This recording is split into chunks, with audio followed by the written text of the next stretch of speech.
datang di Semabut Sumanusa Podcast. Bersama saya Miza Dilia, host yang siap menemani kalian di podcast kali ini. Kali ini aku benar-benar semangat karena kita bakal bahas tema yang seru dan juga inspiratif banget. Karena kali ini kita juga bakal mendatangkan narasumber yang sangat spesial untuk mengulik nuansa religius di SMA Negeri 1 Ngunut bersama salah satu guru PAI di SMA Negeri 1 Ngunut juga, yaitu Pak Inul. Kita beri tepuk tangan semuanya. Oke Bapak, gimana Pak kabarnya Pak? Sudah sehat bisa. Alhamdulillah. Bagaimana Pak diundang teman-teman broadcast pada hari ini perasaannya? Ya tentu senang dan juga cukup excited karena this is my first pertama kalinya. Oke. Mungkin karena saya sudah menspilkan nama panjenengan, bisa diulik lagi Pak terkait perkenalan diri. Oke, baik. Sebelumnya perkenalkan ya, nama saya Ainul Yakin, saya guru PAI. Saya sebelumnya mengajar di Kabupaten Trenggalek dan baru saja pindah ke SMA Negeri 1 Ngunut atau Sumanusa. Oke. Mengingat tentang SMA Negeri 1 Ngunut, gimana nih perasaannya Pak Inul ketika datang ke SMA Negeri 1 Ngunut? Kan first time ya Pak Inul? Oke, pertama tentunya luar biasa senang dan juga berkesan karena bagi saya SMA Negeri 1 Ngunut itu merupakan sekolah yang salah satu sorotan, pandangan dan juga unggulan. Bahkan ketika saya masih sekolah pun teman-teman yang juga dulunya sekolah di SMA 1 Ngunut itu sekarang juga menjadi orang semua, dan saya ketika bergabung sini merasa sangat senang dan terhormat, apalagi mendapatkan sambutan yang sangat baik dan sangat seperti keluarga saya diterima. Sangat mengayomi banget ya Pak. Ya. Nah, saya nih Pak, kan juga dengar-dengar nih dari teman-teman bahwasannya kan jenengan guru PA ya Pak. SMA Negeri 1 Ngunut ini kegiatan acaranya yang bernuansa religius itu sangat-sangat banyak banget. Banyak banget juga yang bilang bahwasanya ini tuh SMA apa man sih? Nah, menurut jenengan sebagai guru PAI yang first time juga datang ke SMA Negeri 1 Ngunut ini bagaimana Pak pendapatnya? Pertama saya terkesan, pertama masuk sini terkesan karena saya merasa SMA ini tidak seperti SMA pada umumnya. Kenapa nih Pak kok tidak pada umumnya? Karena begini, ini beralasan karena saya itu orang yang sejak dari SMP, dulu saya dari MTS 2 Tulungagung itu bersekolah selama SMP, kemudian SMA dan juga kuliah itu di sekolah yang berbasis Islam. Oh gitu. Jadi dari MTS, kemudian di Alia, kemudian kuliah pun di IAIN. Jadi saya amat sangat lama bersekolah di lembaga keislaman. Jadi saya masuk ke sini itu merasa bahwa benar toh ini SMA. Gitu. Karena dengan kegiatan yang sebegitu banyaknya dan luar biasa, saya merasa anak-anak SMA Ngunut ini tidak kalah kok dengan sekolah keislaman lain, bisa dibandingkan dengan MAN itu saya rasa tidak kalah. Gitu ya, Pak. Makanya ada guyonan dari Bapak Ibu guru PAI dan juga Bapak Ibu guru yang lain mengatakan bahwa SMA Negeri 1 Ngunut, bukan, S-nya dihapus saja Pak, MAN 1 Ngunut. Karena memang keagamaan di sini amat sangat ditonjolkan dan menjadi salah satu ikon dari SMA Negeri 1. Betul banget. Karena keagamaan itu sangat penting juga ya Pak, termasuk dalam melatih, mendidik, mendisiplinkan para siswa-siswi ya Pak. Nah, dilihat juga kegiatan para siswa-siswi yang ada di SMA Negeri 1 Ngunut ini, salah satunya yang ikonik adalah tanda tangan sholat. Nah, tanda tangan sholatnya itu sholat zuhur, sholat asar. Selain itu nih ya, pasti ada tanda tangan mengaji untuk kelas 10 ya Pak itu. Selanjutnya ada tanda tangan yasinan, ada tanda tangan sholat Jumat. Berbagai macam tanda tangan itu Pak. Itu apa sih sebenarnya? Sebenarnya ini merupakan sebuah pembelajaran bagi utamanya siswa-siswi SMA Negeri 1 Ngunut bahwa disiplin dan juga tanggung jawab itu merupakan hal yang sangat esensi dalam beribadah. Selain itu sekolah juga perlu mengontrol semua peserta didik agar apa? Agar orang tua mendapatkan laporan sebagai bentuk pertanggungjawaban sekolah kepada orang tua wali bahwa ini loh kegiatan anak-anak terkontrol dan juga diawasi langsung oleh Bapak Ibu Guru PAI. Makanya setiap kegiatan keagamaan yang paling utama ialah setiap harinya sholat zuhur dan asar, itu pasti ada tanda tangannya. Dan setiap Bapak Ibu Guru PAI pasti mendampingi setiap kegiatan tersebut. Nah, tanda tangan sholat asar dan zuhur, kita juga tidak luput dengan istilah tipsen atau titip absen. Itu bagaimana Pak kalau menurut jenengan? Oke. Menarik ini karena namanya juga masa perkembangan remaja, tentu ada sedikit lah kenakalan-kenakalan seperti itu. Kemudian bagaimana kemudian kebijakan kami ya, selama hal tersebut tidak menyalahi ataupun membohongi kami dan memang benar-benar dilaksanakan, maka setidaknya kami toleransi. Tapi tentu saja Bapak Ibu Guru PAI tentu di setiap kelas yang diampu pasti akan meng-cross check ulang apakah memang benar melaksanakan sholat atau tidak. Toh kalau memang sholat, ya memang itulah yang harus diisi tanda tangan. Apabila tidak masuk, biasanya dikonfirmasi izin ataupun sakit ataupun dispensasi. Oke, mungkin ada tips nih dari Pak Inul untuk cara meng-cross check siswa-siswi yang sebenarnya itu sholat apa enggak per kelas, atau yang diajar Pak Inul bagaimana Pak caranya? Mungkin juga sudah tahu sendiri. Iya, betul. Ketika saya masuk di awal mengajar itu selalu saya cross check seminggu sebelum masuk itu bagaimana daftar hadir sholatnya. Karena apa? Hal ini untuk mengetahui anak ini betul sholat atau tidak. Kemudian saya tanya satu kelasnya untuk melihat jurnalnya. Kalau memang masuk pasti ada di riwayatnya. Betul. Kalau tidak ada pasti saya cross check. Nah, ini menjadi salah satu cara agar apa? Semuanya itu istilahnya terkontrol, disiplin. Toh juga nggak mungkin teman-temannya mau menutupi, misalkan kalau ada kenakalan sedikit seperti di pasien, pasti teman-temannya juga ada yang tahu. Bahkan ketika saya juga mendampingi anak-anak untuk tanda tangan itu ada juga laporan-laporan mengenai Pak sebenarnya ini sholat tapi tidak ngisi, atau sebaliknya sebenarnya itu pulang dulu Pak titip saya. Oke. Nah, ketika masuk di kelas masing-masing, Bapak Ibu Guru meng-cross-check bagian itu. Gitu.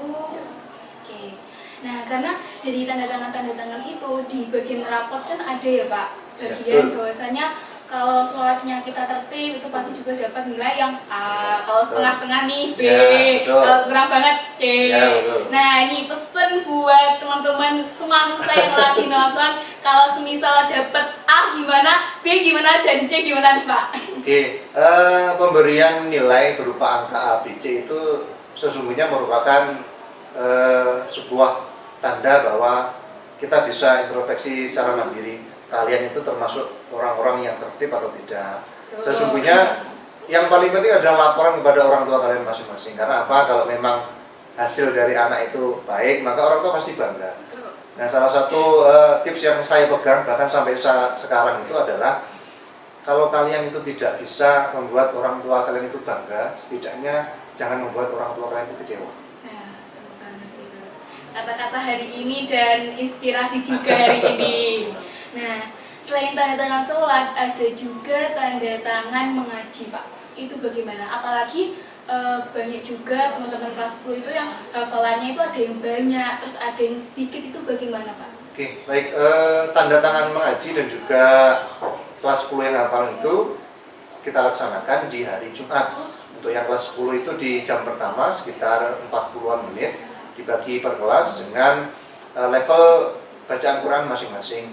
Jadi A, B, sampai C. Nah, itu dites di awal semester mengenai kemampuan baca Qurannya. Kemudian kenapa kok tanda tangan itu tetap ada, seperti yang saya katakan tadi, untuk controlling, sebagai sarana untuk mendisiplinkan siswa. Kemudian untuk masalah yang Yasin, itu karena anak laki-laki itu sholat Jumat di masjid, pasti juga tanda tangannya terinclude di sana. Dan perempuan, nanti Bapak Ibu Guru yang perempuan itu akan keliling mengecek siswa, kemudian dilihat apakah ada yang masuk atau tidak. Sekali lagi itu sebagai sarana controlling sekolah untuk dilaporkan kembali kepada orang tua siswa. Oke. Nah, untuk teman-teman nih, mungkin dari kelas 10, kelas 11 maupun kelas 12 yang mau melanjutkan hafalan sampai juz 30 itu bagaimana Pak? Semisal kayak aku mau nih, aku harus kemana dulu Pak? Prosesnya itu biar semangat gitu Pak. Oke, bagus. Salah satu program dari SMA Negeri 1 Unggul yang mungkin di sekolah lain belum ada ialah adanya wisuda tahfidz juz 30, yang mana hal tersebut dilaksanakan 1 tahun sekali dengan yang diwisuda ialah kelas 12. Makanya kami Bapak Ibu guru selalu mendorong anak-anak yang hafalannya kuat untuk hafalan. Karena apa? Hal tersebut merupakan sebuah anugerah dan harus dimanfaatkan dengan sebaik mungkin.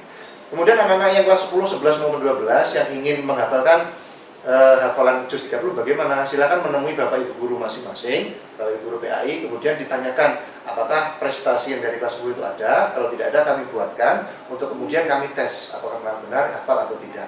Kemarin itu teman dari kelas kami itu juga ada yang sudah hafal sekitar 30 surah dalam juz 30. Dan itu merupakan sebuah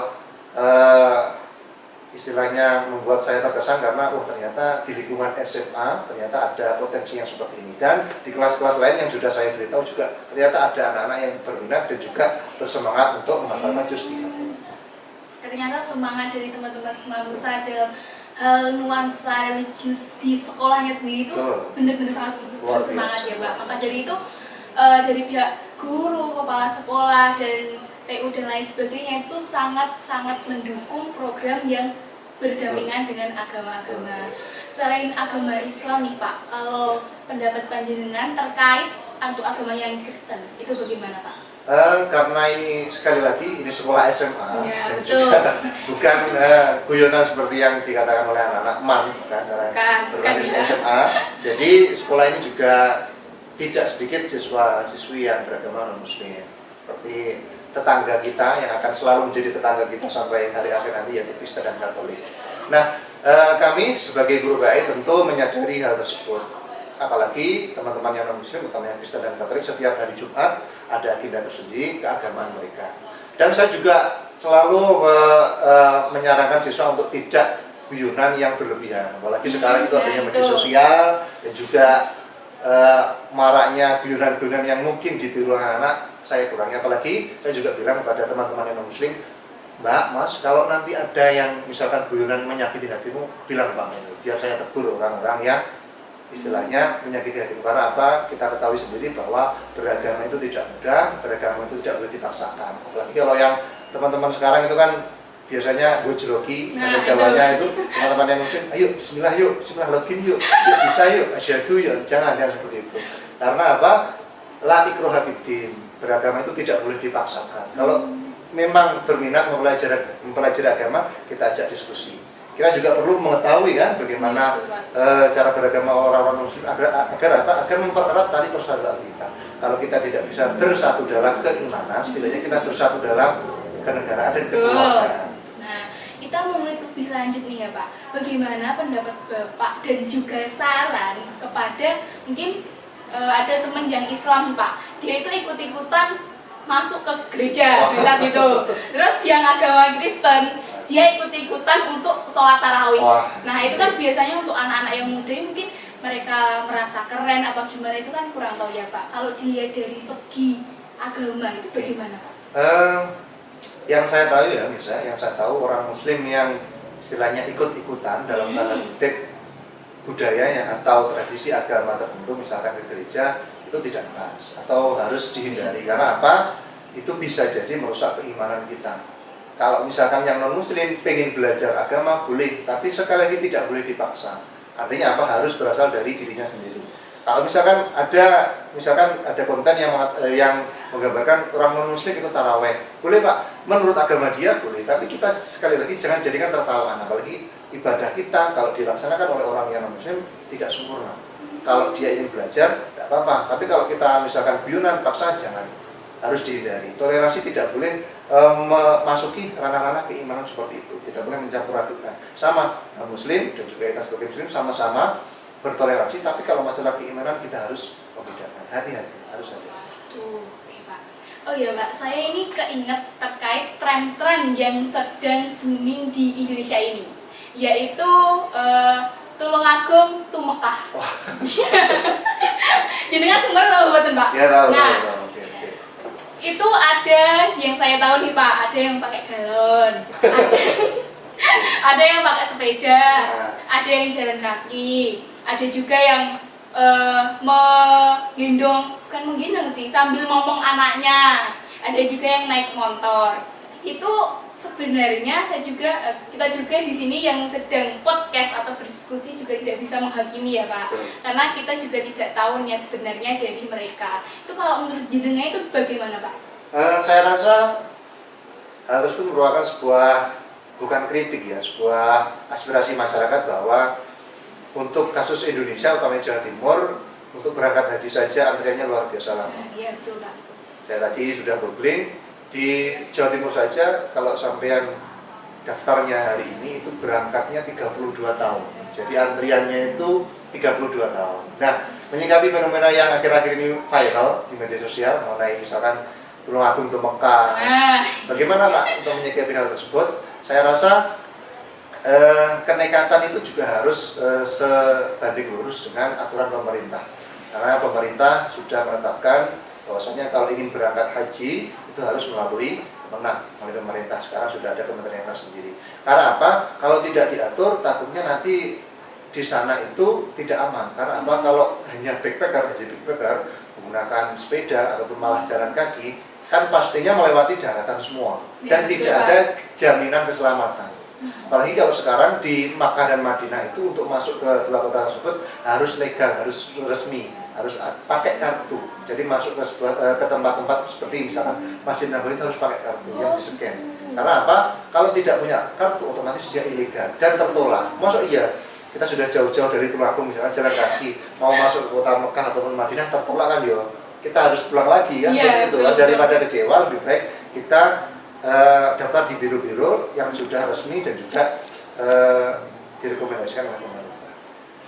Karena ada juga Pak pendapat yang saya juga searching bahwasannya mereka itu hanya ikut-ikutan kayak gift yang ada di TikTok ya, seperti itu, karena juga lagi ngetren terkait joget-joget gitu Pak. Nah, mumpung kita membahas joget-joget nih ya,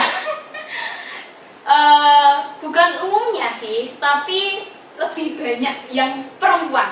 Nah, perempuan yang joget-joget mungkin teman-teman juga ada yang joget-joget, tapi joget-joget itu mungkin kalau saya ya Pak, itu ada yang over, sedang, dan kayak cuma dikit gitu lah enaknya ngomong. Nah itu kalau menurut jenengan ini bagaimana Pak?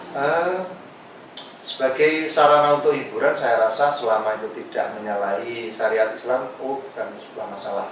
Toh untuk menjadi orang yang istilahnya dalam tanda viral, terkenal itu kan tidak harus melalui jalan tersebut. Meskipun salah satu jalan tercepat adalah melalui konten tersebut. Yang perlu kita pahami adalah sebelum kita melakukan sesuatu itu harus berpikir 2 langkah atau 3 langkah ke depan. Artinya apa? Orang yang misalkan viral atau terkenal melalui joget-joget itu bertahannya berapa lama? Toh, kalaupun ia misalkan bertahan lama, apakah bisa selamanya bertahan melalui misalkan aplikasi TikTok? Apakah selamanya TikTok itu bisa menghidupi? Kan belum tentu. Artinya berikan value atau manfaat yang bisa dirasakan oleh orang lain. Jika pun nanti TikTok tutup ataupun di-ban oleh negara seperti di Amerika kemarin, itu kita tidak kebingungan mencari sarana atau media lain. Karena itu luar biasa, media sosial luar biasa banyak.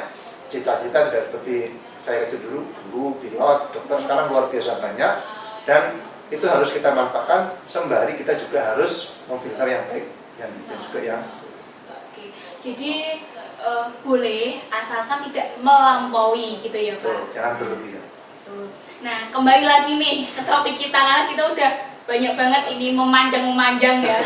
Nah kita kan mau mengulik nuansa di SMA Negeri 1 Wunut, utamanya terkait religius, nuansa tentang religius. Nah untuk keberlanjutan terkait yang sudah kita singgung di awal itu Pak, terkait akhlak, kedisiplinan dan lain sebagainya, memang seberapa penting banget sih Pak untuk agenda-agenda dan acara yang banyak banget di SMA Negeri 1 terkait agama-agama gitu? Seorang muslim tentunya bagaimana dia dilihat oleh orang lain itu merupakan sebuah keharusan. Karena apa? Citra diri kita merupakan gambaran dari agama kita. Akhlak seorang muslim itu menjadi gambaran bagi diri kita. Salah satu hal yang membuat saya terkesan dari SMA ini adalah anak-anak pagi ketika mau masuk ke sekolah itu motor dimatikan di bagian regol depan, dituntun sampai parkir. Nah, ini menjadi salah satu contoh kedisiplinan. Dan juga Bapak Ibu Guru sudah standby di sana. Sebelum jam 7 itu Bapak Ibu Guru sudah standby di sana, Bapak Ibu Guru piket untuk mengecek anak-anak yang hadir maupun terlambat. Nah, akhlak ini menjadi suatu hal yang penting karena apa? Di setiap ibadah tentu kita tidak boleh sembarangan, apalagi sholat dan juga ibadah-ibadah yang lain. Maka dari itu, seperti yang saya katakan tadi, jurnal tanda tangan sholat itu sebagai salah satu bentuk tanggung jawab dan juga kedisiplinan siswa. Apalagi di zaman sekarang yang luar biasa cepatnya, luar biasa dinamis, kita terkadang mengikuti segala hal itu berdasarkan oleh media sosial. Padahal belum tentu media sosial itu baik, belum tentu media sosial itu sesuai dengan syariat Islam. Makanya perlu ada pendamping. Maka dari itu guru memang tidak bisa digantikan oleh teknologi sampai kapanpun. Apalagi sekarang sudah booming AI, artificial intelligence, sampai kapanpun saya rasa guru tidak akan bisa digantikan. Apalagi guru agama. Siapa yang akan mengajari kita, siapa akan menjadi pendamping kita, kalau bukan guru kita sendiri. Nah, terkait juga tentang pembelajaran Pak. Ketika Pak Inul mengajar PAI, terus ada salah satu murid di dalam kelas itu Kristen, itu bagaimana Pak? Oke, saya rasa ini hampir di seluruh kelas yang saya ajar ya, pasti ada satu atau dua anak yang non-muslim. Saya kembalikan kepada kebijakan sekolah, dan juga saya tanya kepada Bapak Ibu guru PAI yang lain bagaimana menyikapi dengan adanya siswa yang muslim. Pertama, saya pasti tawarkan kepada anak tersebut, Mas atau Mbak, karena ini waktunya PAI, saya kasih pelonggaran, kalian boleh di dalam kelas ataupun di luar, dengan syarat kalau di dalam kelas tidak boleh mengganggu teman-temannya, dan juga teman-temannya tidak boleh mengganggu dia. Ini menjadi sebuah toleransi. Karena apa? Dia di dalam kelas bisa jadi dia juga belajar mengenai Islam, bisa jadi dia juga belajar mengenai bagaimana sih agama Islam itu, bagaimana sih cara ibadahnya, siapa tahu dia juga tertarik. Tapi sekali lagi tidak boleh dipaksakan. Jika dia mungkin ingin belajar atau ingin bertanya-tanya terkait agama Islam itu bagaimana Pak?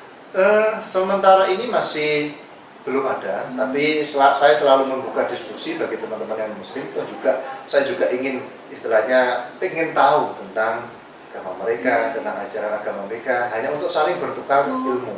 Bukan berarti saya kemudian ini punya niat buruk untuk mengkonvert agama, bukan seperti itu, tidak. Tapi sebagai sarana diskusi agar apa? Agar tali persaudaraan semakin erat. Karena apa? Bagaimanapun, sekali lagi saya tegaskan, mereka akan menjadi tetangga kita sampai akhir zaman nanti. Nah ini juga kan nanti bakal membahas, sekarang ini membahas tentang keunikan-keunikan juga di SMA Negeri 1 Unut. Apalagi Pak Inul ini katanya punya first time yang sangat spesial ketika berada di SMA Negeri 1 Unut. Apalagi tentang tingkah-tingkah siswanya di SMA Negeri 1 Unut ini bagaimana Pak? Ya, first impression ya. First impression. Pertama, saya cenderung kaget karena ketika pertama kali masuk, kaget dalam arti positif. Karena ketika saya pertama kali masuk ke sini, ternyata anaknya religius sekali. Terbukti tidak hanya 1-2 anak, lebih itu juga ada yang hafal Al-Quran. Jadi ketika tadarus itu tidak perlu baca lagi, cuma kita tinggal istilahnya membenarkan, misalnya kalau ada yang lupa ataupun bacaan yang salah. Itu luar biasa, karena apa? Tidak semua sekolah memiliki hal ini. Ini menjadi suatu anugerah di SMA Negeri 1 Unut.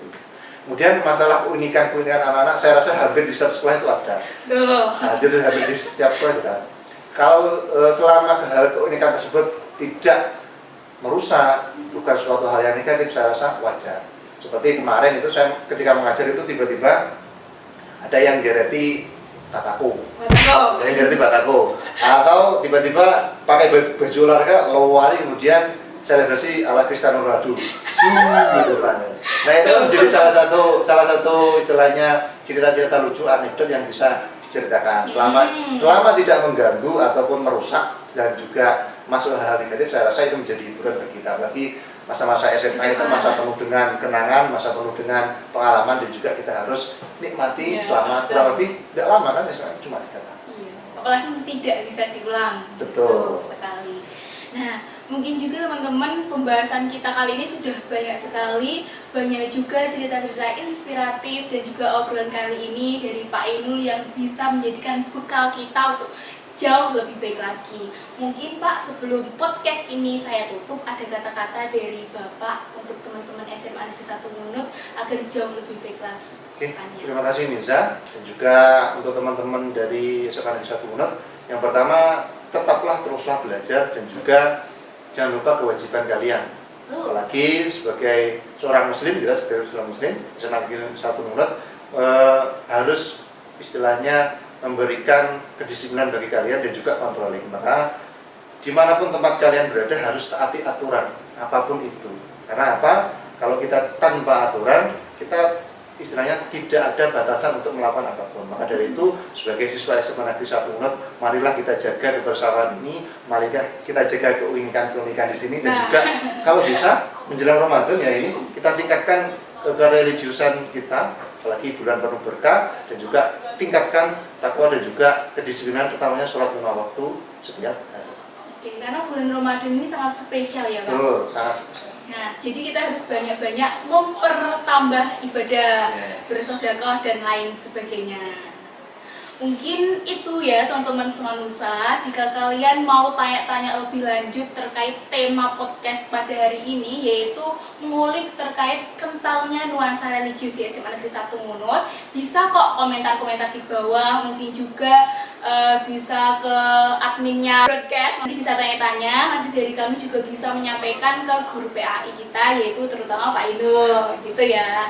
Mungkin juga dari saya akan saya tutup. Terima kasih semuanya yang sudah nonton. Jangan lupa nonton lagi ke episode-episode yang akan datang. Oke?